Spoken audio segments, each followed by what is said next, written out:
저는 본문 말씀을 가지고 바울의 고별 설교라는 제목으로 말씀의 은혜를 나누고자 합니다.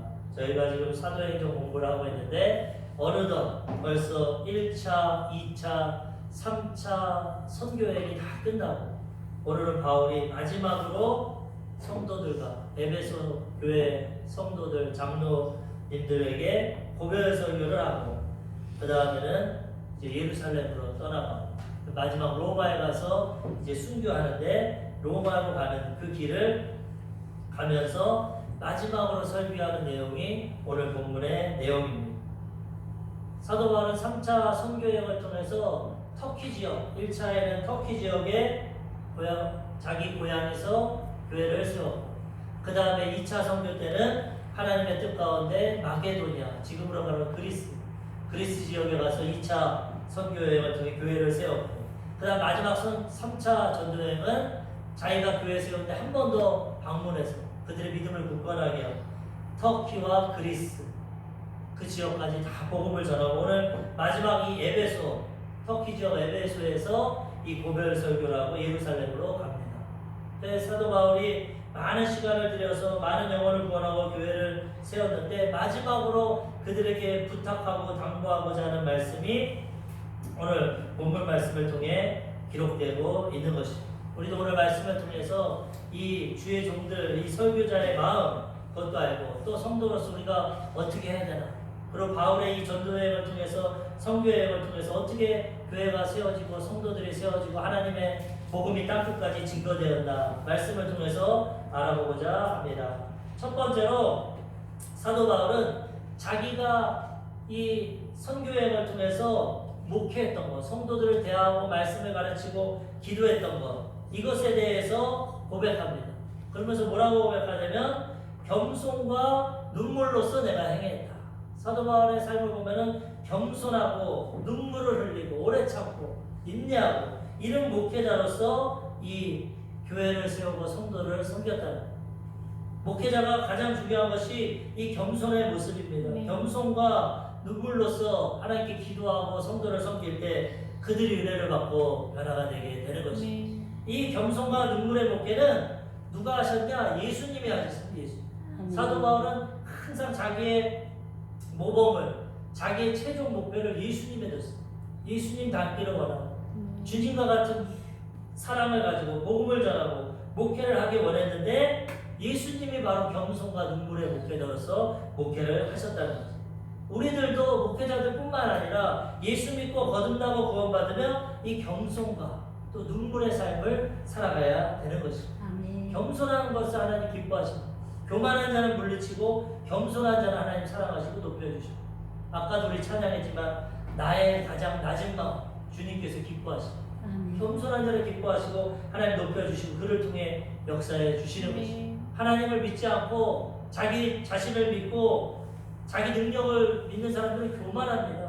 자기를 자랑합니다. 자기를 드러냅니다. 하지만 하나님을 만나고 은혜 받고 구원받은 사람들은 겸손합니다. 자기의 연약함을 깨닫고 죄를 깨닫고 하나님 앞에 사람 앞에 겸손한 자세로 나아갈 때 그것이 하나님 기뻐하시는 신앙의 모습이고 많은 사람들에게 선한 영향력을 나타내게 되는 것입니다. 아멘. 마태복음 11장 29절 예수님 이렇게 자기를 소개합니다. 나는 마음이 온유하고 겸손하니 나의 멍에를 메고 내게 배우라.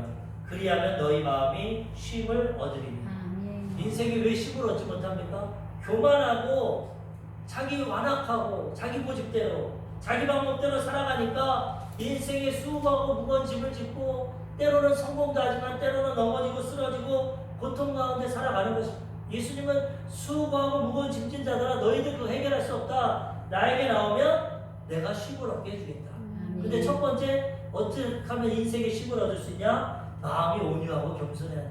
나처럼 예수님처럼 온유하고 따뜻하고 부드럽고 친절하고 겸손하고 나를 따르면 너희 인생의 짐이 가벼워지고 쉬운 인생을 살게 된다는 것입니다. 겸손하면 나의 모든 걸 내려놓기 때문에 하나님께 맡기기 때문에 인생의 짐을 내가 해결 안 합니다. 하나님께 맡기고 오늘 아까 찬양처럼 믿음으로 살아가면 하나님이 내 인생의 짐을 다 책임져 줍니다. 죄의 짐, 인간관계의 짐, 죽음의 짐, 질병의 짐, 물질, 경제적인 짐 하나님이 다 맡아 주시는 거죠. 아멘. 그러므로 겸손하고 온유한 사람들은 예수님께 모든 짐을 맡기고 예수님께 순종해서 예수님이 지켜주시고 보호해 주신 은혜와 복을 누리며 살아가게 되는 것입니다. 예수님은 겸손하고 온유한 자세로 우리에게 오셨고 하나님의 백성들, 예수 믿고 구원받은 자들이 이렇게 살아가기를 원하는 것입니다. 마태복음 21장 5절에도 시온의 딸에게 이르기를 내 왕이 내게 임하나니 그는 겸손하여 나귀 곧 멍에 매는 짐승의 새끼를 탔도다 하라 하였느니라. 예수님은 태어날 때부터 어디서 태어났습니까? 마국간. 겸손하게 왕인데 만왕의 왕이고 만주의 주고 천지를 창조하신 하나님이신데 그분이 인간에게 가장 낮은 곳 방 한 칸이 없어서 마국간에서 말구유 말 밥통에서 태어난 게 예수. 인간의 가장 낮은 곳 겸손함으로 그 다음에 가장 겸손한 자세로 십자가에서 죽기까지 온 인류의 죄를 담당하고 죄의 대가는 사망인데 죽기까지 겸손한 자세로 죽으심으로 우리를 구원하시고 하나님의 사랑을 우리에게 허락해 주셨다는 아멘. 이 땅에 구원자로 왕으로 오셨는데도 어떻게 옵니까? 다른 사람들은 다른 권력자들은 백마를 타고 옵니다. 자기의 권위와 자기의 능력을 자랑하라. 근데 겸손한 나귀 새끼를 타고 그 왕이 하나님의 온 천하 만물의 주관자고 창조주신 예수님께서 겸손하게 나귀 새끼를 타고 왜 이런 모습을 보여줍니까? 우리들도 겸손하고 온유하게 살아가라고 주님이 보여주시는 거예요. 제자들의 발을 씻기까지 겸손한 자세로 종의 자세로 예수님은 살아갔어요. 그래서 우리를 구원하시고 하나님께 인정받고 하나님께 사랑받고 하나님께 온전히 쓰임받게 된 것입니다. 우리도 항상 예수 믿고 구원받았으면 나 자신을 돌아보고 겸손하고 온유한 마음으로 살아가야 되는 것입니다. 사도 바울은 자기의 고백을 하면서 내가 지금 이 3차 전도여행을 통해서 너에게 복음을 전하고 교회를 세웠는데 내가 어떻게 했냐? 이렇게 고백합니다. 사도행전 20장 19절 곧 모든 겸손과 눈물이며 유대인의 관계로 말미암아 당한 시험을 참고 주를 섬긴 것과 유익한 것은 무엇이든지 공중 앞에서나 각 집에서나 꺼리낌 없이 여러분에게 전하고 가르치고. 아멘. 내가 이 목회를 할 때 얼마나 고생이 많습니까? 목회가. 그런데 그의 자세는 겸손과 눈물입니다. 겸손하게 자기 자신을 낮추고 유대인에게 가면 유대인처럼 헬라인에게 가면 헬라인처럼 병든 사람에게 가면 아픈 것처럼 나도 병 걸렸다. 나도 아프다. 그 다음에 부유한 사람에게는 나도 바리새인 중에 바리새인이고 가말리엘 문화에서 나도 교육받았다.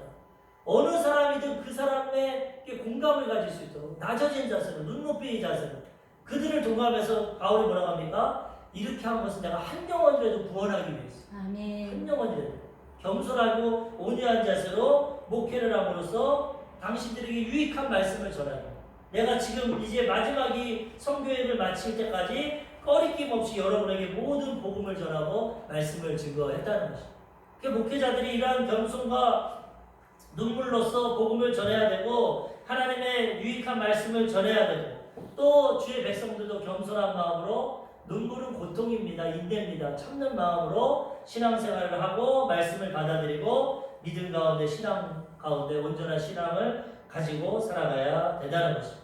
그러므로 우리들도 예수님과 같이 사도 바울과 같이 내 삶을 돌아보고 날마다 나는 얼마나 겸손한가 온유한가 이걸 돌아보고 내가 얼마나 눈물을 흘리고 주님 앞에 기도하고 참고 인내하는가. 눈물을 흘리며 씨를 뿌리는 자는 기쁨으로 거둔다고. 이 세상에 눈물이 있습니다. 천국에 눈물이 없지만 겸손함으로 고난도 이기며 눈물도 흘리며 주님을 섬기며 우리가 살아가야 되는 것입니다. 고린도전서 11장 1절 내가 그리스도를 본받는 자가 된 것 같이 너희는 나를 본받는 자가 되라. 사도 바울이 고백합니다. 내가 예수님 닮아서 이렇게 목회한 것처럼 너희도 나를 본받아서 겸손하고 온유하고 눈물에 기도를 드리고 믿음으로 살아가라고 고백하고 있는 것입니다. 빌립보서 2장 3절 아무 일에든지 다툼이나 허영으로 하지 말고 오직 겸손한 마음으로 각각 자기보다 남을 낫게 여기고.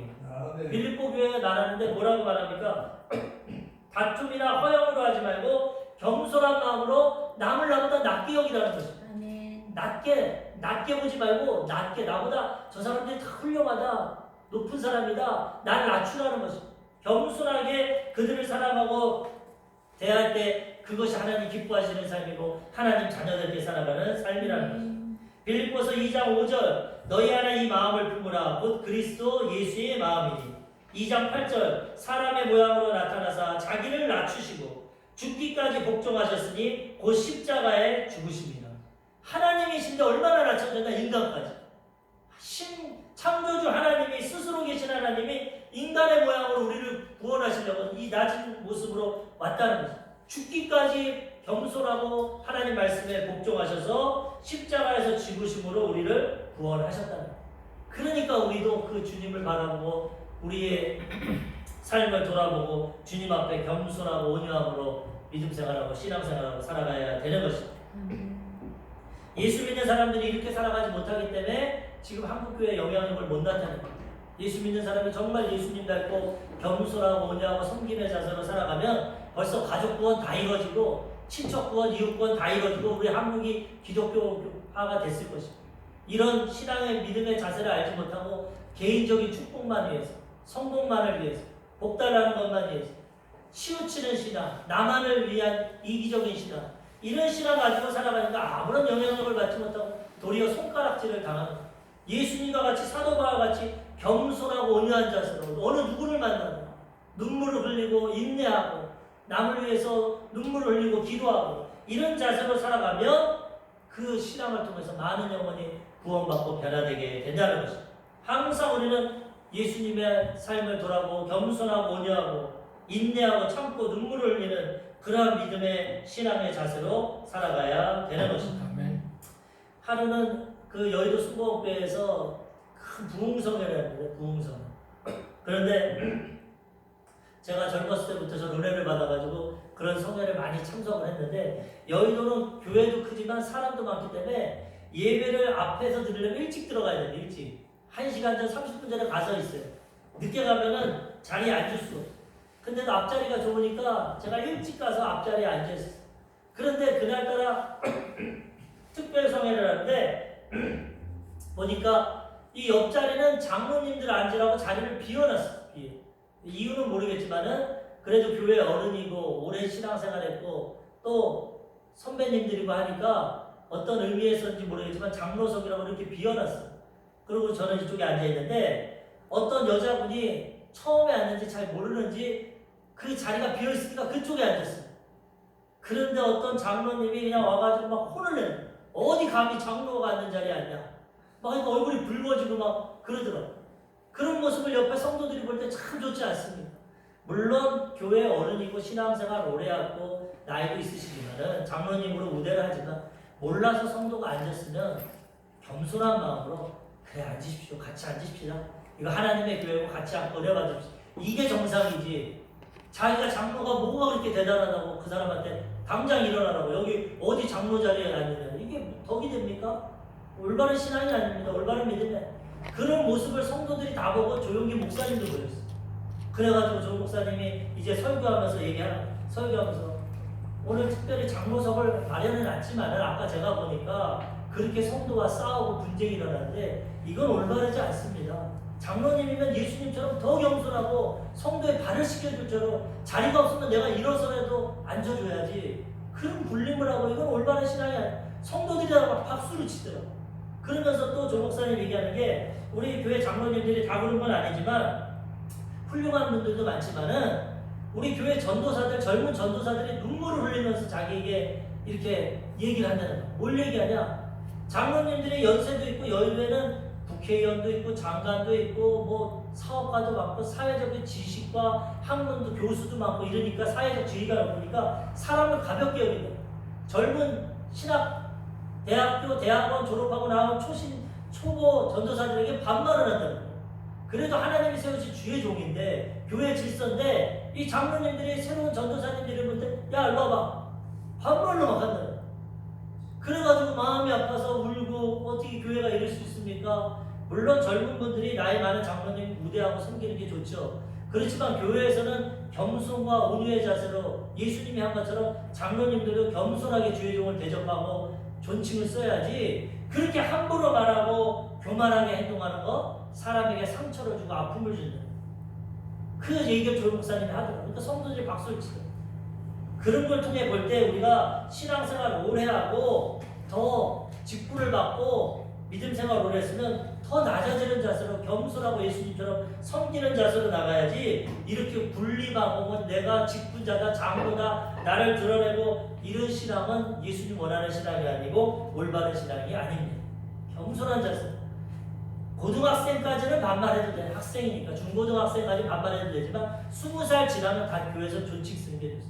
서로 존칭하고 나보다 낮게 여기고 섬길 때 상처받지 않고 서로 존경하게 되고 섬기게 되지 친해졌다고 뭐 오빠, 동생, 교회에서 함부로 대하다가는 상처받고 실족하게 돼요. 겸손한 자세로 섬기고 나아가야 되는 것입니다. 제가 순공 원장교회 있을 때도 보면 거기 장로님들은 또 희한한 것은 목회자, 저는 부교육자지만 목회자한테는 잘합니다. 한 번은 갈비를 사준다고 큰 식당에 갔어. 장로님이 사업하는 거. 그 갈비를 사주고 목사님 드세요 막. 그래서 아유 감사합니다. 그래서 먹는데 거기서 또 제가 또 막 시험이 된 게 뭐냐. 나한테는 잘하는데 거기 일하는 아르바이트생 남자애한테는 너무 함부로 돼요. 야 일로 와봐. 불 빼. 이거 해. 제가 민망한 나한테는 막 목사님 드세요 그러면서 그 청년이 뭐라고 그러지? 야 이거 예수 믿는 사람들 지들끼리만 저러고 나를 이렇게 함부로 무시하고 반발을 찍찍하고 민망하더라고요. 그래서 내가 장로님 그렇게 하면 안 됩니다. 성도들한테 이웃들한테 더 잘하고 안 믿는 사람한테 겸손해야지. 내가 아주머니 돈 주고 먹는다고 하지만 내가 나이도 많고 사회적 지위도 높다고 하지만 그렇게 함부로 아르바이트 저 사람도 20대 중반 후반인데 반발하고 자기 종부리듯이 이렇게 하면 어떡하겠습니까? 말씀을 드렸는데 이 예수 믿는 사람 장로까지 됐는데 이런 걸 못 듣는다는 거예요. 그냥 세상적인 지위와 그 능력만 가지고 나보다 낫고 힘없는 사람 함부로 대하. 예수 믿는 사람은 절대 그렇게 하면 안 됩니다. 겸손한 자세로 온유한 자세로 남을 나보다 낮게 여기고 섬기고 예수님과 같이 그렇게 섬기는 삶이 되어야 된다는 것입니다. 다른 사람만 하는 게 아니라 저부터가 우리 성도님들부터가 우리를 돌아보고 예수님과 같이 온유하고 겸손함으로 나아갈 때 하나님께 인정받고 사람들에게 선한 영향력을 나타내고 하나님의 사랑을 실천하게 된다는 것입니다. 아멘. 또한 예수님은 눈물을 흘리시며 목회를 하셨어요. 인류 구원을 위해서. 사도 바울도 겸손하고 눈물을 흘렸다고 말하는데 예수님이 이 목회를 하시면서 3번을 우십니다. 3번. 인간으로 오셨기 때문에 하나님. 눈물이라는 것은 고통을 말하는 거 아닙니까? 고통스러울 때, 물론 기쁨의 눈물도 있지만 안타까울 때, 불쌍할 때 눈물을. 예수님께서 첫 번째 온 것은 예루살렘 성전을 보고 오십니다. 제자들은 예루살렘 성전이 너무나 화려하고 아름답게 지어지니까 예수님 이거 보세요. 우리 예루살렘 성전이 이렇게 멋있고 아름다워요. 좋아요. 근데 예수님 그걸 보면서 우십니다. 예수님 왜 우십니까? 예수님 미래를 아시니까. 너 지금 이 아름다운 성전 보느냐? 이게 돌 하나도 위에 남지 않고 다 무너진다. 심판 나간다. 하나님의 백성들이 우상 숭배하고 죄짓고 타락하니까 하나님의 심판이 임하게 됩니다. 예수님은 미래를 아시니까 그걸 보고 눈물을 흘리십니다. 지금 성지순례 가면 눈물교회가 있어요. 눈물 모양으로 교회를 하고 거기서 예루살렘 성전이 바랍니다. 예수님 그걸 보고 오십니다. 내가 이제 십자가 고난당하고 너희가 메시아를 죽이고 이 고난 가운데 로마가 주후 예수님 돌아가신 후 탄생 후 70년 만에 디도 장군이 와가지고 이거 다 무너뜨려요. 그 통곡의 병 말고 그것을 보고 눈물을 흘리십니다. 누가복음 19장 41절 42절 가까이 오사 성을 보시고 우시며 이르시되 너도 오늘 평화에 관한 일을 알았더라면 좋을 뻔하였거니와 지금 내 눈에 숨겨졌더라. 예루살렘의 이름이 뭡니까? 예루살렘은 평화라는 뜻이에요. 평화. 그런데 그곳이 심판을 받아가지고 어린아이들까지 노인까지 다 죽고 피가 죽음을 통해 피가 넘치고 성전이 불타고 돌 하나에 돌 위도 쌓지 못하게 다 무너지고 심판 당하게 된다. 그걸 보고 안타까워하십니다. 예수님은 그걸 보고 미래를 보고 안타까워하는 것처럼 우리들도 믿지 않고 지금 죽음의 길로 가고 심판의 길로 가는 사람들 볼 때 불쌍한 마음을 가지고 우는 마음을 가지고 지금은 이 세상에서 출세하고 성공하고 잘 나가는 것 같지만 죽음 후에는 심판이 있다고 성경은 분명히 말씀하고 있는데 그 길로 가는 사람들 볼 때 이런 마음을 가지고 예루살렘이 화려하고 아름다웠지만 나중에 심판받는 거 보고 예수님 울고 기도하는 것처럼 우리들도 그런 영혼들을 볼 때 불쌍한 마음을 갖고 울고 기도하고 그들을 구원하고 복음을 전해야 된다는 것입니다. 두 번째 예수님이 눈물을 흘린 것은 나사로의 죽음 앞에서 눈물을 흘렸어요. 나사로가 예수님 사랑 받는 제자였는데 하루아침에 병이 들어서 죽어버렸어. 3일 만에 예수님이 나사로 집에 갔는데 유대인들이 울고 나사로의 가족 마르다와 마리아 그 남매가 울고 죽음 앞에서 좌절하고 눈물을 흘릴 때 예수님이 함께 오십니다. 예수님 우리가 아파하시면 예수님이 아파하십니다. 요한복음 11장 33절 예수께서 그가 오는 것과 또 함께 온 유대인들이 오는 것을 보시고 심령의 비통이 여기시고 불쌍히 여기사 예수께서 눈물을 흘리시더라. 하나님이 뭐하러 눈물을 흘리고 아픔이 있습니까? 우리를 사랑하십니까? 사랑하는 나사로가 죽었는데 그 죽음 앞에서 자매들이 두 자매가 울고 그 가족들이 유대인들이 우는 것을 보시고 동일한 마음을 갖고 불쌍히 여기서 예수님도 우셨다. 우리들도 이웃의 아픔과 고통을 볼 때 눈물을 흘리고 안타까운 마음을 갖는 것이 주님의 사랑입니다. 지금 한국은 어렵다고 하지만 그래도 바쁘지 않지 않습니까? 외국에 보십시오. 아프리카나 동남아나 이런 데 밥을 못 먹고 어린아이들이 막 하루 종일 노동을 하고 얼마나 고통 가운데 살아가는 사람들 많은지 모릅니다. 그들을 볼 때 정말 하나님과 같이 눈물을 흘리고 기도하고 그들에게 도움을 주고 밥과 빵을 주고 그런 마음을 가지고 우리가 신앙생활을 해야 된다는 거죠. 저들은 뭐 운이 없으니까 그런 데서 태어났고 저렇게 사는 거 지팔자지 뭐 나랑 무슨 상관. 나만 죽다시고 배부르면 좋지. 이게 안 된다는 거예요. 요즘 TV나 유엔이나 얼마나 후원단체가 많습니다. 못 먹고 배우지 못하고 자지 못하고 얼마나 고통에 사는 사람들 많은데 그들을 볼 때 주님의 마음으로 불쌍한 마음을 가져야 된다는 거예요. 예수님은 그러한 마음으로 우리를 보셨다는 거예요.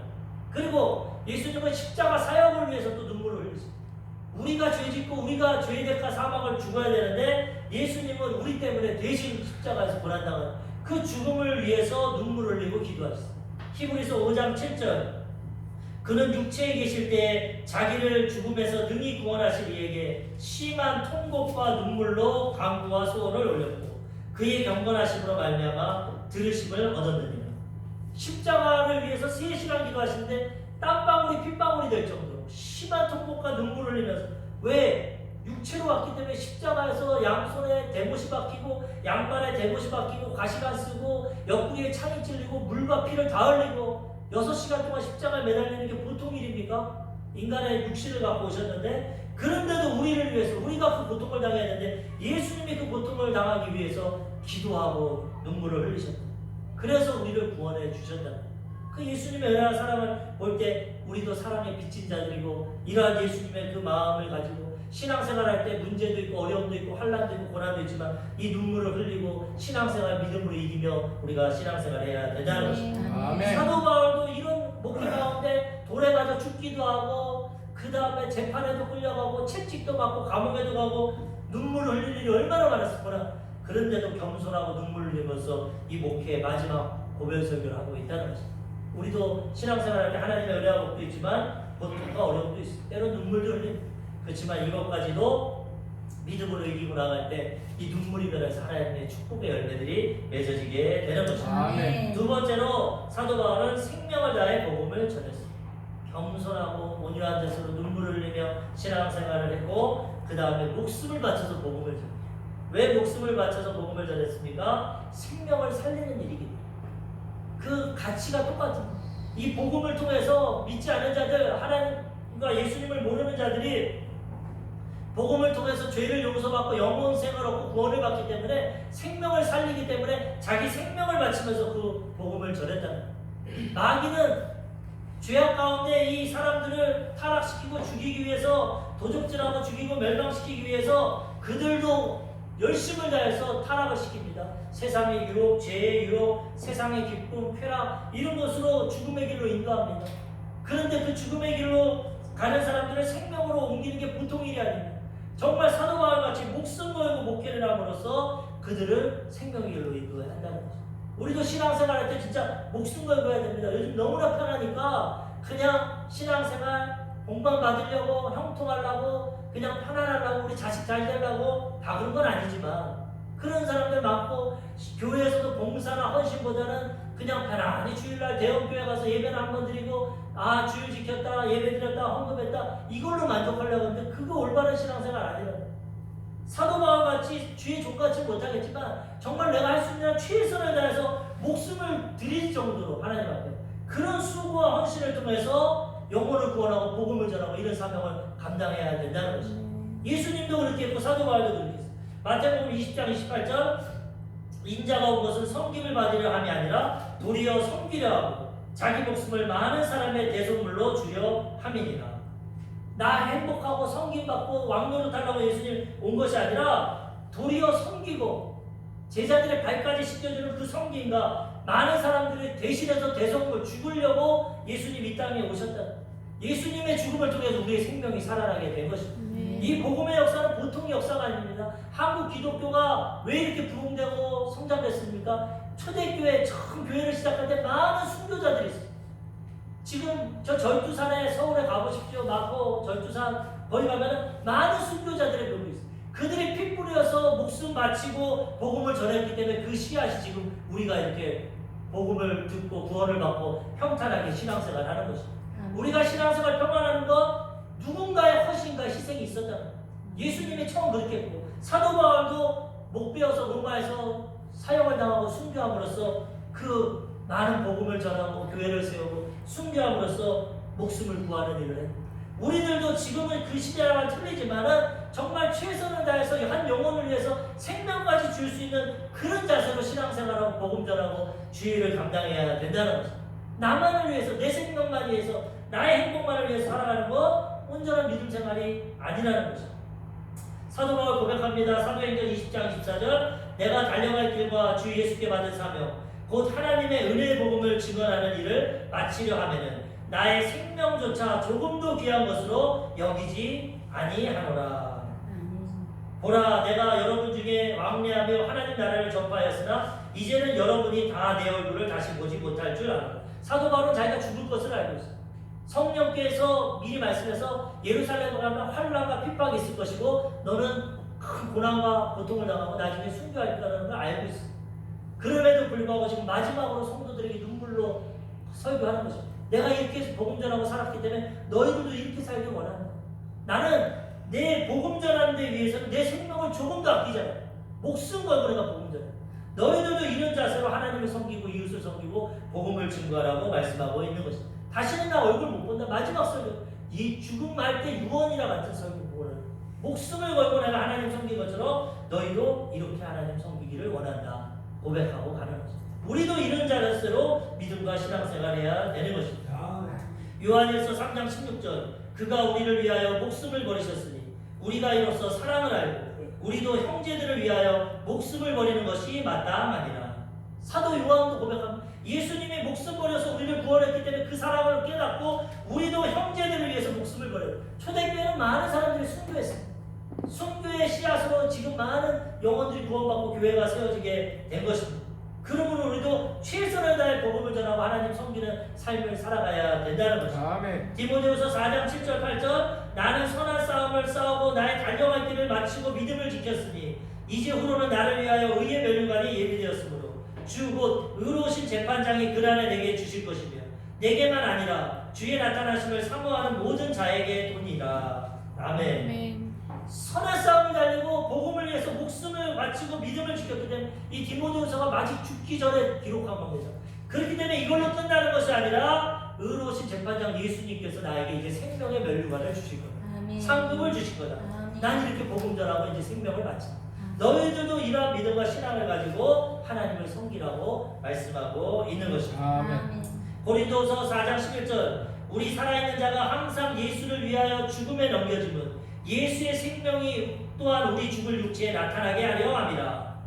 사도 바울은 복음 전하면서 죽을 고비를 엄청나게 넘겼습니다. 근데 그의 고백이 뭡니까? 왜 내가 이런 죽을 고비를 넘기냐? 이 죽음을 통해서 예수님의 생명이 나에게 임하게 됩니다.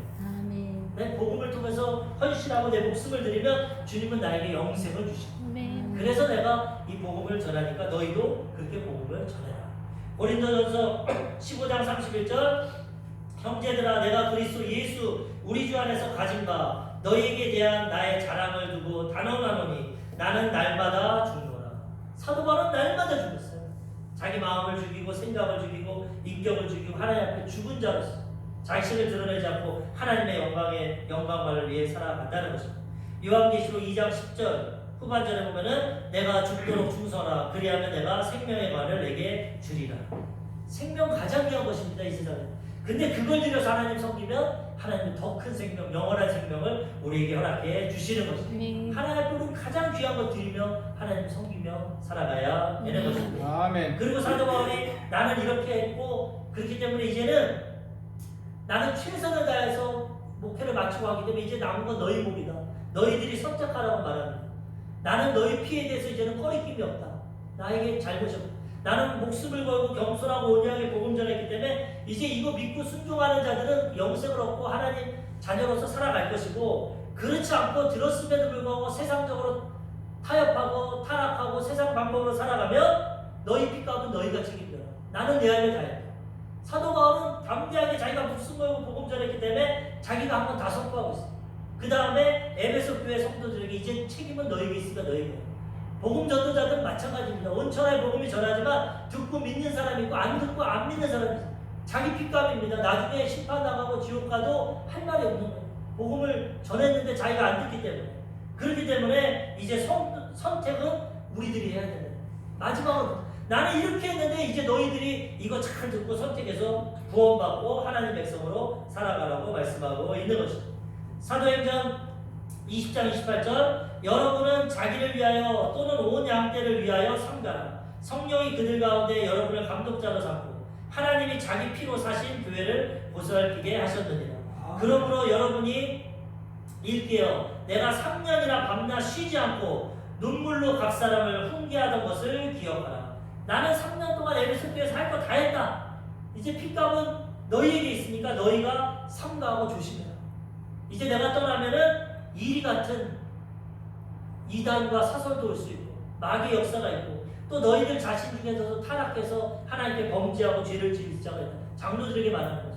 그렇기 때문에 너희가 주의하고 너희를 돌아보고 회개하고 변화되라. 너희 믿음 너희가 지키라는 거죠. 나는 할 거 다 했기 때문에 그 결과에 따라 너희가 상급을 받든 심판을 받든 결과가 이루어지게 된다는 것이죠. 우리들도 하나님의 말씀과 복음을 통해서 깨달았으면 이제 내가 선택하고 순종하고 따라가야 된다는 것이죠. 그래야 그 결과가 좋은 결과가 이루어지게 된다는 것입니다. 모세가 이스라엘 백성들 광야에서 출애굽시키고 애굽에서 출애굽시키고 광야에서 40년 동안 그들을 인도하고 마지막 죽기 전에 고별 설교합니다. 모세도 바울과 똑같습니다. 너희가 선택하라고 말합니다.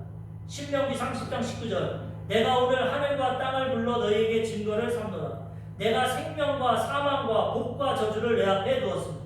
너와 내 자손이 살기 위하여 생명을 택하고. 나는 율법과 하나님 말씀 너희에게 다 전했다. 이제는 너희 인생은 너희가 택해라. 생명과 사망도 있고 복과 저주도 있는데 너희가 생명을 택해라. 모세가 얘기하는 거예요. 주의 종들이 아무리 복음 전하고 가르쳐도 선택은 성도님들이 하는 겁니다. 듣고 순종하고 따라가는 건 성도님들이 하는 거예요. 그거는 우리가 어떻게 할 수 있어요? 하나님도 강제로 안 합니다. 그래서 사도 바울도 죽기 전에 모세도 죽기 전에 합니다. 난 최선을 다했으니까 이제 너희들이 선택 잘하고 잘 살아. 여호수아도 마찬가지입니다. 죽기 전에 이렇게 말합니다. 여호수아 24장 15절 만일 여호와를 섬기는 것이 너희에게 좋지 않게 보이거든 너희 조상들이 강 저쪽에서 섬기던 신이든지 또는 너희가 거주하는 땅에 있는 아모리 족속의 신들이든지 너희가 섬길 자를 오늘 택하라. 오직 나와 내 집은 여호와를 섬기겠노라 하니. 모세에 이어서 지도자가 여호수아인데 가나안 땅에 정착해서 땅을 주고 복을 주고 다 하고 마지막으로 너희가 마음대로 해라. 예전에 애굽에서 섬기던 그 우상 섬기든지 아니면 이 가나안 땅에서 일곱 족속이 섬기는 우상을 섬기든지 너희가 택해라. 나와 내 집은 여호와 하나님만 섬기겠다. 그들이 우상 숭배하고 죄지니까 마지막으로 말하는 거예요. 선택은 너희가 하라. 우리 자신의 선택이 너무나 중요합니다. 좋은 목회자, 사도 바울 같은 목회자, 예수님 같은 구원자를 만나도 내가 선택 잘못하고 잘못 살면 결과가 좋은 결과가 일어나지 않는다. 내가 선택하고 순종하고 나아갈 때 하나님 주신 은혜와 복이 임하게 된다는 것입니다. 그러므로 우리는 이 믿음의 선택을 잘하고 하나님 끝까지 잘 섬기고 사도 바울같이 하나님을 경외하고 섬기며 살아가야 된다는 것입니다. 마지막으로 사도 바울이 말합니다. 주는 것이 받는 것보다 복되다. 나는 이렇게 겸손하고 눈물과 온유로 섬겼고 내 할 도리는 목숨 걸고 다 했다. 너희가 선택 잘해라. 그리고 마지막으로 부탁하는 것이 받는 것만 받지 말고 줘라. 주는 것이 더 복이. 이게 하나님의 뜻이다. 예수님이 말씀하셨다. 그러므로 너희도 이제는 영적인 거 내가 너희에게 준 것처럼 너희도 영적인 복음을 전하고 물질적인 거 내가 헌신한 것처럼 너희도 헌신하고 살아라. 주는 자가 복되다고 하나님 말씀. 예수님이 말씀하셨습니다. 누가복음 6장 35절 오직 너희는 원수를 사랑하고 섬대하며 아무것도 바라지 말고 꾸어주라. 그리하면 너희 상이 클 것이요 또 지극히 높으신 이의 아들이 되리니 그는 은혜를 모르는 자와 악한 자에게도 인자하시느니라. 주고 나눠주고 베풀면 하나님의 자녀가 되고 하나님께서 상을 허락해 주신다는 것입니다. 누가복음 6장 38절 주라 그리하면 너희에게 줄 것이니 곧 후이 되어 누르고 흔들어 넘치도록 하여 너희에게 안겨주리라. 너희가 헤아리는 그 헤아림으로 너희도 헤아림을 도로 받을 것이니라. 아멘. 사도 바울이 내가 목회하면서 나 봤지? 에베소 교회는 부유한 교회입니다. 은이나 금이나 의복을 탐하잖아. 내가 너에게 뭐 월급 달라고 그랬냐? 은 달라고 금 달라고 아무것도 탐하지 않아. 도리어 나는 내가 일해서 너희 교회를 더 돕고 섬겼다. 나는 주는 모습을 보였다. 예수님처럼. 너희들도 받는 것만 말하지 말고 하나님께 드리고 이웃을 드리고 주는 자가 복되다는 걸 깨달으라는 거죠. 사도행전 20장 38절 범사에 여러분에게 모범을 보여준 바와 같이 수고하여 약한 사람들을 돕고 또 주 예수께서 친히 말씀하신 바 주는 것이 받는 것보다 복이 있다 하심을 기억하여야 할지니라. 예수 믿으면 자꾸 줘야 됩니다. 사람도 나눠주고 물질도 나눠 주는 자가 복돼. 그럼 하나님 더 복을 허락해 주신다는, 흔들어 넘치도록 안겨주신다는. 믿음의 어린 신앙 되지 말고 교회에서 뭐 안 주나? 누가 나 뭐 안 주나? 명절 이런 거 바라지 말고 이제 내가 뭘 줘야겠다. 내가 별볼 일 없지만 내가 조금 뭐라도 하나 줘야겠다. 이런 자세로 신앙생활할 때 하나님께 복을 받고 이웃에게 영향력을 나타내게 된다는 거예요. 예수 믿는 사람들이 인색하고 맨날마다 뭐 얻을 거 이러면 안 됩니다. 콩 하나라도 나눠주고 베풀 때 하나님 복을 주신다는 거죠. 로마서 8장 32절 자기 아들을 아끼지 아니하시고 우리 모든 사람을 위하여 내주신 이가 어찌 그 아들과 함께 모든 것을 우리에게 주시지 아니하겠느냐. 아들까지도 주시고 하나님 다 주셨는데 그거 받았으니까 이제 나눠주고 베풀어야 됩니다. 그럼 하나님 더 많은 것을 허락해 주신다는 거죠. 시편 37편 26절 그는 종일토록 은혜를 베풀고 꾸어주니 그의 자손이 복을 받는도다. 주는 사람을 하나님 복을 허락해 주시는 것입니다. 잠언서 19장 17절 가난한 자를 불쌍히 여기는 것은 여호와께 꾸어드리는 것이니 그의 선함을 그에게 갚아 주시리라. 나보다 가난하고 어려운 사람 밥 한 끼라도 주고 나누면 하나님께 꾸어주는 것이고 하나님이 갚아 주신다는. 그러므로 우리는 주는 신앙, 영적인 것도 주고 물질적인 것도 주고 사랑도 주고 하나님께 받았으니까 사랑을 받았으니까 구원을 받았으니까 주는 신앙으로 모범을 보이며 살아가야 되는 것입니다. 가수 션이라고 있습니다. 옛날에 진우션이라고 그 가수가 있는데 이 가수가 2004년까지는 아주 활발하게 활동을 했습니다. 그런데 2004년 이후로 이 5집, 4집까지 내고 5집을 내는데 5집을 내지를 못해요. 자꾸 문제가 생겨서 앨범을 내려고 한다고도 되지 않고 어려움이 많이 있어요. 근데 가수 활동을 하지 못했어요. 근데 이 사람은 예수님을 경외하는 사람이고 이걸 맡기면 내가 다른 일을 해야겠다. 내가 하나님 앞에서 무슨 일을 해야 할까 하다가 나눔에 대해서 눈을 떴어요. 봉사하고 섬기는 거. 내가 연예인이니까.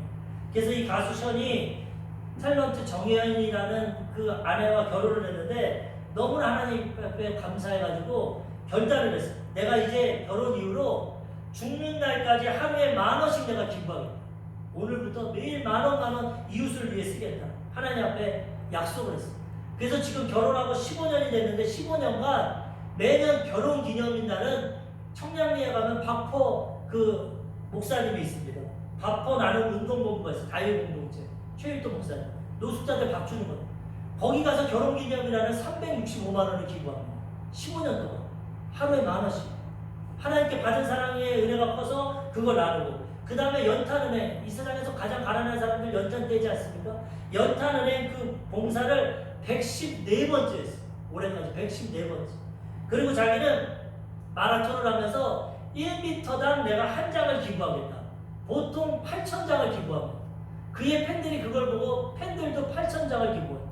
그래서 한 번씩 연탄은행 기부할 때마다 16,000장을 기부합니다. 가난한 사람, 봉사. 그리고 또 장애아동 재활을 돕는 병원이 없는데 우리나라 최초로 장애아동 재활 병문을 위해서 440억 원이 들어갔는데 거기 동참해서 300 몇억 원을 지금 모금하고 있어요. 그 병원을 세우고 얼마나 기부하고 헌신하는지. 그리고 지금 외국에 있는 아이들 800명을 후원을 하고 있어요. 800명들 공부시키고 가르치는 컴패션이라는 그런 그 후원단체가 있는데 800명을 가수 활동도 못하고 수입도 별로 없고 한데 이렇게 기부하고 하나님을 섬기고 먼저 그 나라를 구하니까 하나님이 얼마나 복을 주셨는지. 지금 이남 이녀 자식이 4명이 있는데 하나님이 그들에게 복을 다 주시고 지금까지 45억을 기부했어요. 개인적인 돈. 그리고 하나님이 이렇게 복을 주셨다는 거예요. 그가 고백합니다. 내가 가수로는 실패했는데 더 이상 할 수가 없는데 하나님의 은혜 가운데 이 나눔 사역을 하니까 하나님이 더 복을 허락해 주셨어요. 일평생 나는 하나님께 헌신하고 살겠다. 이렇게 아름답게 살아가고 있어요. 예수 믿든지 안 믿든지 칭찬받고 인정받고 주의 사랑과 복음을 전하고 있다는 거죠. 예수를 믿으면 이렇게 살아가야 되는 것입니다. 나눠주고 베풀고 섬기며 살아갈 때 하나님이 그를 사용하시고 하나님의 복을 누리고 하나님께 영광 돌리며 살아가게 되는 것입니다. 오늘 말씀을 통해서 사도 바울의 고별 설교에 대해서 사도 바울 죽기 전에 마지막으로 고별합니다. 겸손하고 온유하고 눈물을 흘리고 하나님을 섬겨 내 생명도 아끼지 않고 복음 전했다. 생명을 드리면서 하나님을 섬겨라. 그리고 주는 신앙이 되라. 받는 것만 나누고 베풀고 섬길 때 영혼을 구원하고 하나님께 칭찬받고 상급받게 된다는 것입니다. 우리도 이 사도 바울의 믿음과 신앙을 본받아서 이러한 믿음과 신앙을 통해서 하나님을 사랑하고 이웃을 사랑하고 복음을 전하고 하나님께 쓰임받고 영광 돌리시는 복된 성도님들 되시기를 주님의 이름으로 축원합니다. 아멘. 기도하겠습니다.